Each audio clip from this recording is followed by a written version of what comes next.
하나님의 말씀은 신약성경 베드로전서입니다. 베드로전서 2장 4절에서 8절입니다.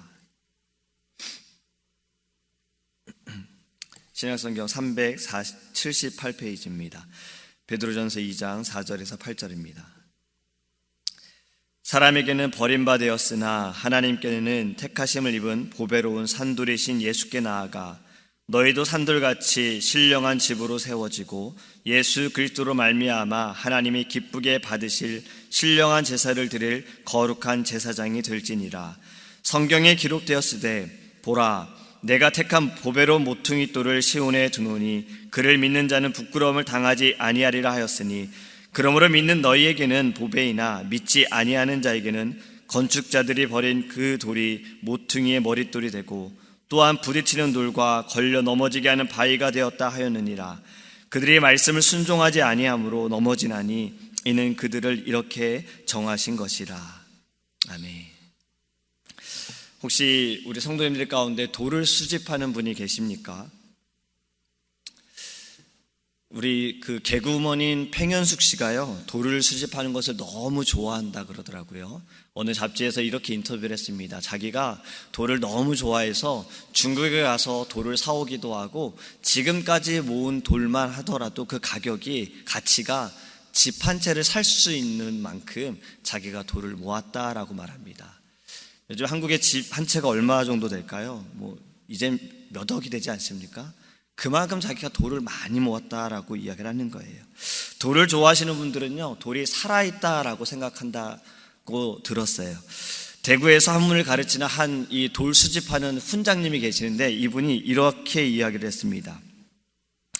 돌돌돌 돌고 돌아 나에게 온 돌, 돌이라 부르니 묵묵무답, 수성님하고 섬기니 많은 말 하는 돌.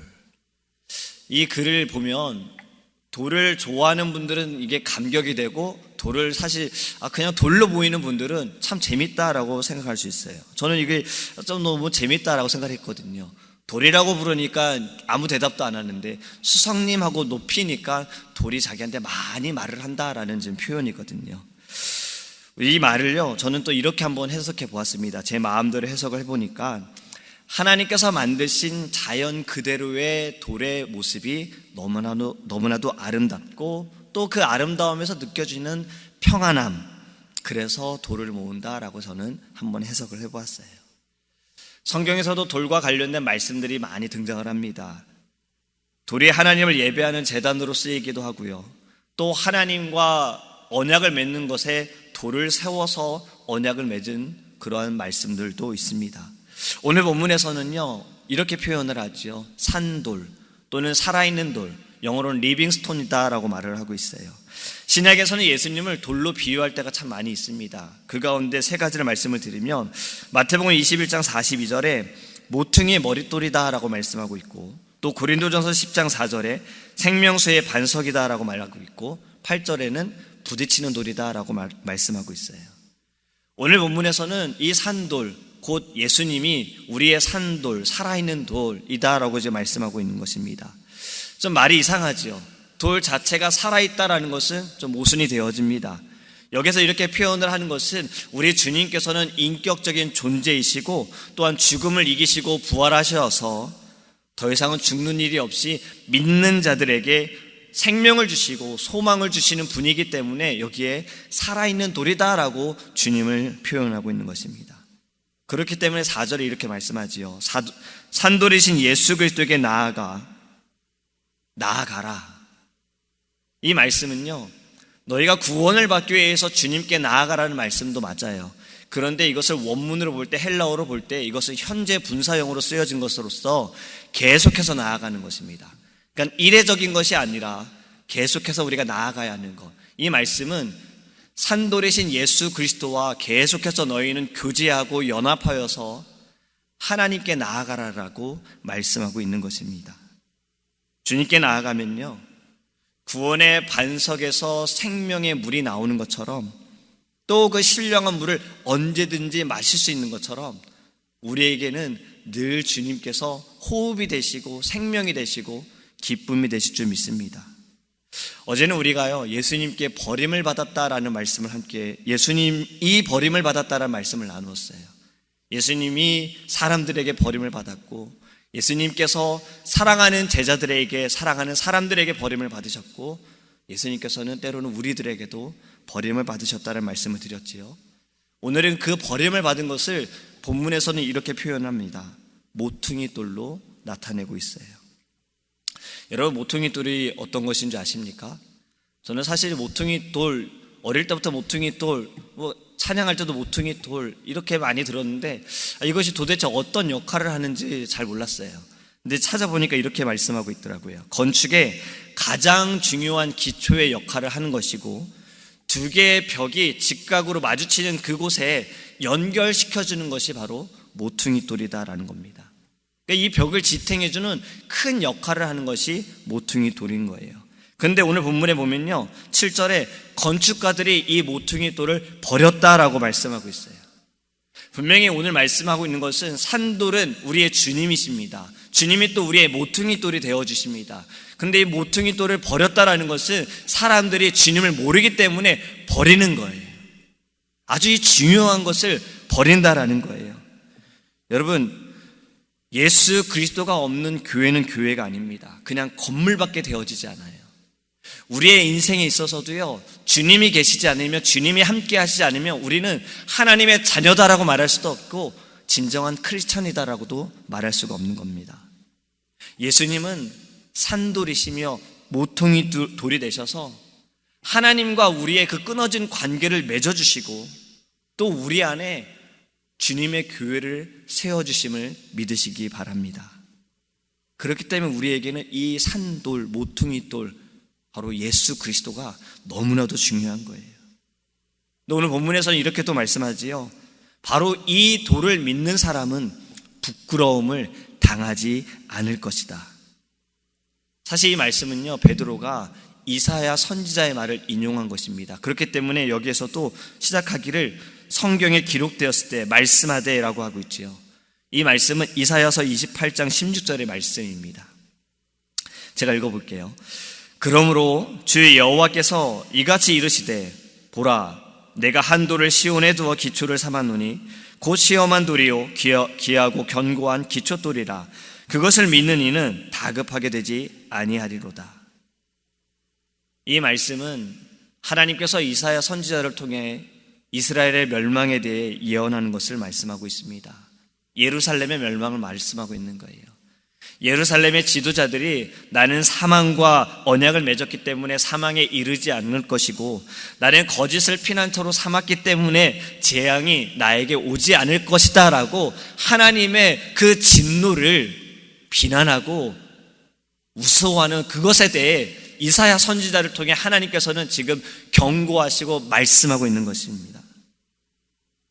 예수 그리스도를 믿는 자는요, 부끄러움을 당하지 않게 됩니다.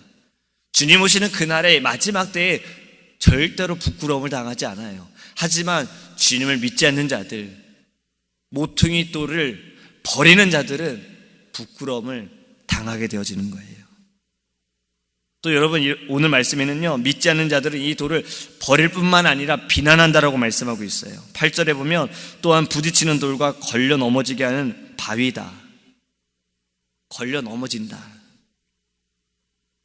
저희 유년부 아이 중에 지난주에 그 왕관의 부품을 밟아가지고 발바닥에 이렇게 구멍이 난 아이가 있어요. 그래서 이 아래 가서 이멀전시에 가가지고 꿰맸거든요.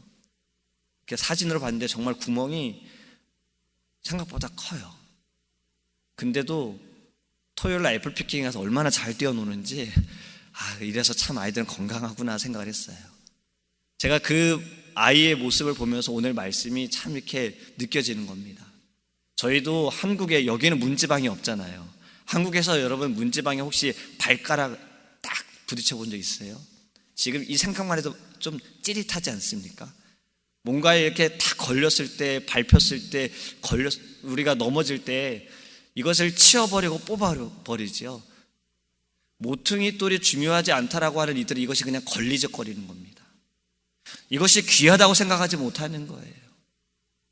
여러분, 우리에게는 이 모퉁이 돌이 너무나도 귀한 것입니다. 우리는 이것 때문에 살아가고 있는 거예요. 이것을 왜 버리는가? 그것을 오늘 본문에서는요, 그들이 그렇게 행하는 것은 순종하지 않기 때문이다라고 말씀하고 있어요. 베드로전서 1장에서도 우리가 말씀을 나눈 것처럼 믿음의 결국 곧 영혼의 구원을 위해서는 우리는 순종해야 합니다. 순종하면 넘어지지 않습니다. 순종하면 모퉁이 돌의 그 중요성을 알게 되어집니다. 순종하면 우리는 늘 주님과 교제할 수밖에 없는 것입니다. 베드로전서 2장 5절에 너희도 산돌같이 신령한 집으로 세워지고 예수 그리스도로 말미암아 하나님이 기쁘게 받으실 신령한 제사를 드릴 거룩한 제사장이 될지니라. 너희가 순종함으로 말미암아 산돌이신 예수 그리스도로 인하여 너희도 산돌이 되다라고 지금 우리에게 권면하고 있습니다. 우리가 신령한 제사를 드릴 수 있음도 내가 하나님께 순종해야지만 가능한 것입니다. 우리가 하나님께 예배하는 것도 순종이 먼저가 아니라 내 마음이 먼저가 되어지고 내 기분이 먼저가 되어지면 그것은 신령한 예배가 될 수 없는 거예요. 주님께서 말씀하시는 대로 우리는 순종하며 또 감사하며 하나님께 예배하는 자가 되기를 간절히 소망합니다. 마지막으로 오늘 원문으로 헬라어로 볼 때 주목해 보아야 할 단어가 바로 돌입니다. 예수 그리스도를 산돌이다 표현한 이 돌은 사실 단수형으로 쓰여졌어요. 리소스라는 단어로 쓰여졌거든요. 근데 5절에 좀 전에 읽은 말씀에 사용된 너희도 산돌과 같이 되라라는 그 말씀의 돌은요, 복수형으로 쓰여졌습니다. 리소이. 그러니까 예수님은 단수형으로 쓰여졌고 우리에게 권면하는 돌은 바로 복수형으로 쓰여졌다는 것인데, 여러분 신령한 집이 무엇입니까? 바로 교회를 말하고 있는 거예요. 그러니까 이 말씀을 우리가 연결시켜 보면 교회는 절대 한 성도가 교회를 세울 수가 없다라는 거예요. 교회는 성도 혼자서 세울 수 있는 곳이 아닙니다. 교회는요, 모퉁이 돌이신 예수 그리스도와 다른 성도들과 함께 연합하여서 이룰 수 있는 곳이, 세울 수 있는 곳이 바로 교회다라는 거예요. 교회는요, 모퉁이 돌이신 예수님께서 이 벽을 세우고 연결시켜 주는 것처럼 우리가 서로가 연결되어져야 하는 거예요. 어디에서 연결되어져야 합니까? 반석이신 예수 그리스도 위에서 연결이 되어져야 하는 것입니다. 우리에게 산돌이 되어라라고 말씀하고 있는 것은 바로 이것을 말씀하고 있는 겁니다. 너희는 함께 합력하여 하나님의 교회를 세워라. 여러분, 우리의 교회는 많은 선교회가 있습니다. 위원회도 있고요, 많은 지구도 있고 부서들도 있습니다. 내 선교회, 내 위원회, 내 지구, 내 부서만 생각한다면요, 연합이 될 수가 없잖아요. 우리 가족들도 마찬가지잖아요. 나만 잘 되면 돼. 내 동생 어떻게 되든, 내 형이 어떻게 되든, 누나가 어떻게 되든, 뭐 내가 상관할 바 뭐 있어. 나만 잘 되면 돼. 여러분, 이러면 가족은 행복한 가정이 될 수가 없는 거예요. 그것처럼 교회가 행복하고 교회가 주님이 기뻐하시는 교회가 되기 위해서는 내 선교회, 내 위원회, 내 부서만 생각할 것이 아니라 우리는 다른 위원회도 관심을 갖고 다른 부서도 관심을 갖고 다른 선교회도 관심을 갖고 또 함께 기도해야 하는 것입니다. 그럴 때에 하나님께서 우리에게 말씀하시는 것처럼 주님이 모퉁이 돌이 되셔서 주님이 원하시는 아름다운 교회를 세워갈 수 있음을 믿으시기 바랍니다. 말씀을 맺습니다. 제가 말씀을 시작하면서 돌 수집에 대해 말씀을 드렸지요. 사실 저는 개인적으로 돌 수집에 대해 잘 몰라요. 하지만 가장 아름다운 돌은요, 자연적으로 되어진 돌이 아름답다라고 말해요. 돌 수집가들도 이야기하기를 이 돌을 보고서 아름답게 만들기 위해 내가 깎아버리면 그것은 돌 수집가들에게는 인정할 수 없는 돌이다라는 겁니다. 그냥 자연적으로 있는 그대로 되어진 돌, 그것이 아름다운 것으로 이들은 받아들인다는 것입니다. 제가 이것을 말씀을 드리는 건요, 여러분, 하나님께서 만드신 그대로가 아름답습니다. 하나님께서 세우신, 하나님께서 만드신 모든 것이 아름답다라는 거예요. 내 마음대로, 내 생각대로 이렇게 되어지는 것이 아름다울 거야. 여러분, 그것보다 하나님이 먼저 우리에게 주시는 마음을 우리가 묻기 원합니다. 그리고 하나님의 만드신 그대로, 또 하나님 말씀하신 그대로 하나님 내가 순종하기 원합니다. 이것이 우리의 고백이 되기를 간절히 소망합니다. 내 마음대로 아름답게 만들어 보려고 하는 것, 이것은 결국엔 불순종이고 교만이 되어진다는 거예요. 우리는 이 아침에 하나님께 기도할 때에요, 산돌이시고 모퉁이돌이 되시는 예수 그리스도, 우리는 그 위에, 그 반석 위에 하나님 우리의 믿음을 세우게 하시고, 또 주님 말씀하시는 대로 우리가 서로가 주 안에서 연결되어져서 하나님이 보실 때에 아름다운 교회를 세워갈 수 있는 저와 우리 성도님들 되시기를 주님의 이름으로 축복합니다. 기도하겠습니다. 사랑의 하나님, 감사합니다. 산돌이신 예수님, 모퉁이돌이 되시는 예수님, 반석이신 예수님, 우리는 그 위에, 반석 위에 우리의 교회를 세우게 하시고 우리의 믿음을 세울 수 있도록 하나님 인도하여 주시옵소서. 내가 볼 때 이것이 아름다워질 것 같다, 이렇게 해야 아름다워질 것 같다, 이것이 우선이 아니라 하나님 말씀하신 대로, 하나님 만드신 대로, 말씀하시는 대로 우리는 순종하게 하여 주옵시고, 이 순종으로 하나님을 예배하며 주님을 영화롭게 할 수 있는 거룩한 주님의 자녀가 될 수 있도록 하나님 은혜를 내려 주시옵소서. 합력하여 선을 이루라 말씀하셨습니다. 하나님, 나의 문제에만, 내가 소속된 곳에만, 내가 가지고 있는 관심만 갖고 있는 것이 아니라 우리가 모두를 돌아보게 하여 주시옵시고, 이웃을 돌아보게 하시고, 어려워하는 자를 돌아보게 하여 주셔서 하나님의 사랑을 나타내어 우리가 서로 연결되어지고 합력하여 주님의 그 선하신 뜻을 이루어갈 수 있는 귀한 주님의 교회 될 수 있도록 축복하여 주시옵소서. 오늘도 우리의 반석이신 예수 그리스도께서 함께 하시고 동행하시고 주님께서 승리하게 좀 있사오며 살아계신 예수님의 이름으로 기도합니다. 아멘. 주기도문 하시겠습니다. 하늘에 계신 우리 아버지여, 이름이 거룩히 여김을 받으시오며 나라의 임하옵시며 뜻이 하늘에서 이룬 것 같이 땅에서도 이루어지이다. 오늘날 우리에게 일용할 양식을 주옵시고, 우리가 우리에게 죄 지은 자를 사하여 준 것 같이 우리의 죄를 사하여 주옵시고, 우리를 시험에 들게 하지 마옵시고 다만 악에서 구하옵소서. 대개 나라와 건세와 영광이 아버지께